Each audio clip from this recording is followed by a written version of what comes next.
জানিয়ে দেব সর্বশেষ আপডেট বাংলা সংবাদ। শুরুতেই শিরোনাম।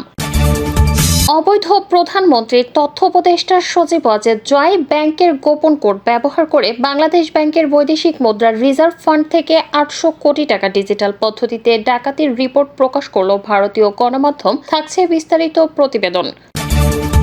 এবং সর্বশেষ জানাবো, মানি লন্ডারিং অপরাধে প্রধানমন্ত্রী শেখ হাসিনা এবং ওবায়দুল কাদেরের বিরুদ্ধে আন্তর্জাতিক আদালতে মামলা, শীঘ্রই হাসিনা যুগের অবসান। এতক্ষণ শুনছিলেন সংবাদ শিরোনাম, এখন থাকছে বিস্তারিত। সচিব ওয়াজেদ জয় আপাতমস্তক মিথ্যায় ভরা তথাকথিত আওয়ামী কীর্তিমান। পাবলিক অ্যাডমিনিস্ট্রেশনে লেখাপড়া করলেও নিজেকে পরিচয় দেন কখনো আইটি বিশেষজ্ঞ, আইটি বিজ্ঞানী বা কম্পিউটার বিজ্ঞানী হিসেবে। বিশ্বের দুটি বেসরকারি ব্যাকগ্রাউন্ড চেক প্রতিষ্ঠানের তথ্য উপাত্তে দেখা যায় আমেরিকাতে জয় কোনোদিন কোথাও কোনো চাকরি করেনি। তাহলে প্রশ্ন ওঠে, কিভাবে জয় হাজার হাজার কোটি টাকার মালিক হয়েছেন? আজ আপনাদের সামনে প্রমাণ সহ তুলে ধরব সচিব অজয় জয়ের নানা জোচ্চুরি, কমিশন, বাণিজ্য আর ব্যাংক ডাকাতির বিস্তারিত।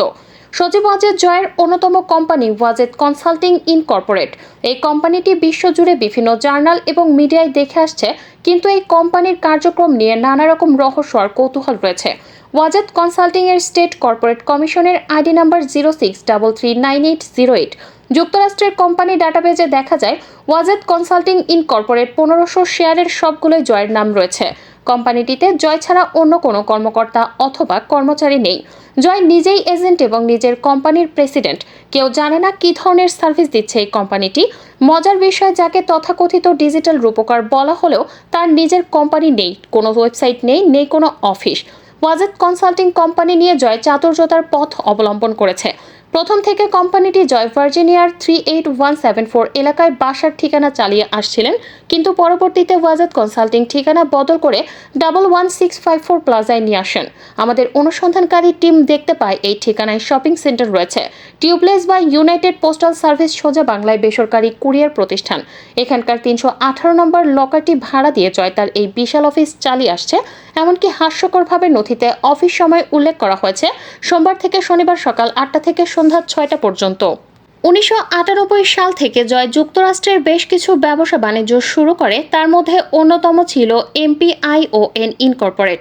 সেই সময়কার প্রধানমন্ত্রী শেখ হাসিনার মাধ্যমে জয় প্রায় $8 মিলিয়ন এই কোম্পানিতে ইনভেস্টমেন্ট করে। 20 মে 1998 সালের টেক্সাসের ডালাস এলাকার 5723 ডাম্পার ঠিকানায় নোভাবিডি ইন্টারন্যাশনাল নামে একটি কোম্পানি চালু করে জয়। তখন যার ব্যবসায়িক পার্টনার ছিলেন সাইফুল আমিন ভূঁইয়া এবং Mahbubur Rahman.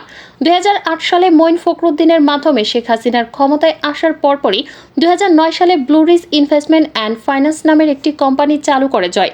Company State Corporation Commission আইন নাম্বার S269707। এই কোম্পানির মাধ্যমে মার্কিন তেল কোম্পানি শেভরনকে বিনা টেন্ডারে 12 বিলিয়ন কাজ পাইয়ে দিতে তৌফিক এলাহি ও জয় দুজনে মিলে $5 বিলিয়ন ঘুষ নিয়েছে। এছাড়া SM global servicing company TDS number 1982061117, যা মার্টিনসের 4823 বাড়ির ঠিকানায়। এই কোম্পানিটি চালু করে ডিজিটাল ডাকাত জয়। এই কোম্পানির মাধ্যমে তার অবৈধ VOIP ব্যবসা পরিচালিত হয়। 2902 কোটি টাকা ব্যয়ে নির্মিত বঙ্গবন্ধু স্যাটেলাইট প্রজেক্ট থেকে $42 মিলিয়ন, যা বাংলাদেশি টাকায় 353 কোটি টাকা কমিশন বাণিজ্য হিসেবে পেয়েছে সচিব অজয় জয়। স্পেস এক্সপ্রেস পার্টনারশিপ ইন্টারন্যাশনাল যৌথ প্রজেক্ট একটি বিয়ার কোম্পানির মাধ্যমে জয় টাকা গ্রহণ করেছে। এমনকি অবৈধ কমিশন বাণিজ্য প্রাতিষ্ঠানিক রূপ দেওয়ার জন্য 31 জুলাই 2018 সালে গাজীপুর উদ্বোধন করা হয় সচিব অজয় জয় গ্রাউন্ড স্টেশন। দেশের উল্লেখযোগ্য কয়েকটি খাত থেকে জয়ের শুধুমাত্র কমিশন বাবদ লুটপাটের যে তথ্য পাওয়া গিয়েছে তা হল বিদ্যুৎ এবং জ্বালানি খাত থেকে 26,000 কোটি টাকা, ভিআইপি খাত থেকে 9,500 কোটি টাকা, সরকারের তথাকথিত ICT উপদেষ্টা হিসেবে প্রতি মাসে বেতন 1,60,00,000 টাকা হিসেবে 15 বছরে 480 কোটি টাকা, রাশিয়া থেকে $1 বিলিয়ন অস্ত্র কেনার কমিশন বাবদ 120,40,00,000 টাকা, আন্তর্জাতিক দর মূল্যের চেয়ে 20 গুণ বেশি খরচে 60,000 কোটি টাকার পায়রা প্রকল্পের কমিশন বাবদ 8,000 কোটি টাকা, 12,000 কোটি টাকার পদ্মা সেতুর খরচ বাড়িয়ে করা হয় 35,000 কোটি টাকা। এই প্রকল্প থেকে 70 কোটি টাকা কমিশন নিয়েছে জয়। জয়ের সকল অবৈধ অর্থের তথ্য অনেকের কাছে রয়েছে, যা ইতিমধ্যে পত্রিকায় প্রকাশিত হয়েছে। অবৈধ প্রধানমন্ত্রী তথ্য উপদেষ্টা সজীব ওয়াজেদ জয় ব্যাংকের গোপন কোড ব্যবহার করে বাংলাদেশ ব্যাংকের বৈদেশিক মুদ্রার রিজার্ভ ব্যাংক থেকে ৮০০ কোটি টাকা ডিজিটাল পদ্ধতিতে ডাকাতি করে ২০১৬ সালের ৪ ফেব্রুয়ারি জয়ের নেতৃত্বে লুটেরা বাহিনী তথ্য প্রযুক্তির অপব্যবহার করে ফিলিপাইন শ্রীলঙ্কা ক্যাসিনোতে অর্থ পাচার করে। ফিলিপাইনে ব্লু রিবন কমিটির উদ্যোগে পরিচালিত ৮২ পৃষ্ঠা তদন্ত রিপোর্ট বেরিয়ে এসেছে। ভয়াবহ তথ্য রিপোর্ট অনুযায়ী বাংলাদেশ ব্যাংকে টাকা প্রথমে নেওয়া হয় আমেরিকার 4টি ব্যাংক এবং এই ব্যাংকগুলো থেকে $100 বিলিয়ন যায় ফিলিপাইনের ব্যাংকে। আমেরিকা যে সকল ব্যাংক থেকে বাংলাদেশের টাকা ফিলিপাইনে গিয়েছিল তার একটি হচ্ছে সিটি ব্যাংক। এই সিটি ব্যাংকে রয়েছে সজীব ওয়াজেদ জয়ের 4টি অ্যাকাউন্ট। আইন অনুযায়ী প্রকাশ্যে কোনো ব্যক্তি ব্যাংক অ্যাকাউন্ট নাম্বার এবং সোশ্যাল সিকিউরিটি নাম্বার জনসম্মুখে প্রকাশ করা দণ্ডনীয় অপরাধ। তাই তথ্যের কিছু অংশ অস্পষ্ট করে রাখা হলো। হাসিনা পুত্র জয়ের এ ব্যাংক ডাকাতি ধামাচাপা দিতে প্রধানমন্ত্রী অসহযোগিতা করে ব্লু রিবন কমিটিকে। ফলে বাংলাদেশের জনগণের টাকা বাংলাদেশে ফেরত আসেনি, এছাড়া সুইচ ব্যাংকে যায়। প্রধানমন্ত্রী শেখ হাসিনার একমাত্র ছেলে সজীব ওয়াজেদ জয়, যিনি যুক্তরাষ্ট্রের সজীব আহমেদ ওয়াজেদ নামে পরিচিত, তিনি বিয়ে করেছিলেন ২০০২ সালের ২৬ অক্টোবর মিশিগান অঙ্গরাজ্যে ক্রিস্টিন ওভারমায়ার নামের এক নারী আইনজীবীকে। জয় এবং ক্রিস্টিন সমবয়সী।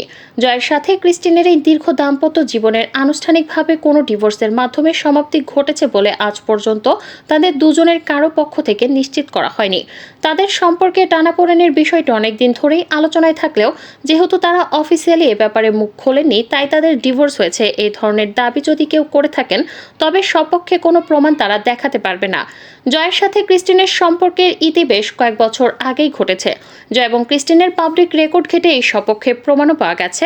অর্থাৎ তারা যদি একই ছাদের নিচে বাস করতেন তবে তাদের দুজনের পাবলিক রেকর্ডে ভিন্ন ভিন্ন ঠিকানা দেখা যেত না। ব্যাপারটি সম্পর্কে নিশ্চিত হওয়ার জন্য আমরা ক্রিস্টিনের সাথে সরাসরি যোগাযোগ করতে চাইলাম। তবে আমাদের সূত্র ক্রিস্টিন এবং জয়ের সাথে ঘনিষ্ঠভাবে সম্পর্কিত আমাদের জানালো, ক্রিস্টিনের সাথে জয়ের চুক্তি হয়েছে তাতে ব্যাপারে সাংবাদিকদের সাথে কখনো সে মুখ না খোলে। আমাদের সূত্র ক্রিস্টিয়ান এর ব্যক্তিগত ব্যবহারিক হোয়াটসঅ্যাপ নাম্বারে একাধিকবার তাকে কল দেই এবং তাকে একাধিকবার টেক্সট মেসেজ পাঠিয়ে জয়ের সাথে তার সম্পর্কের বিষয়ে প্রশ্ন করি। তিনি আমাদের মেসেজগুলো সিনও করেন, কিন্তু আমাদের কোনো উত্তর দেয়নি। এক্ষেত্রে আমরা ধারণা করতে পারি জয়ের সাথে ক্রিস্টিনের আর সম্পর্ক নেই এবং এ ব্যাপার নিয়ে মিডিয়ায় মুখ খুলতেও তিনি অপারগ। সিলেটের কাস্টমস এক্সাইজ ও ভ্যাট কমিশনার মোহাম্মদ এনামুল হকের দেশ ত্যাগে নিষেধাজ্ঞা জারি করেছেন আদালত। দুর্নীতি দমন কমিশনের আবেদনের পরিপ্রেক্ষিতে আজ সোমবার ঢাকা মহানগর দায়রা জজ মোহাম্মদ শামস জগলুল হোসেন এ আদেশ দেন। দুদকের উপপরিচালক ফারজানা ইয়াসমিন স্বাক্ষরিত আবেদনে বলা হয়েছে ৯,৭৬,৯৭,১০৭ টাকার জ্ঞাত আয় বহির্ভূত সম্পদ অর্জন করে এনামুল হক ভোগ দখলে রেখেছেন। এই অভিযোগে এনামুল হকের বিরুদ্ধে দুর্নীতি দমন কমিশন মামলা দায়ের করে। তদন্তকালে বিশ্বস্ত সূত্রে জানা গেছে আসামি দেশ ত্যাগ করে অন্য দেশে পালিয়ে যাওয়ার চেষ্টা করছেন।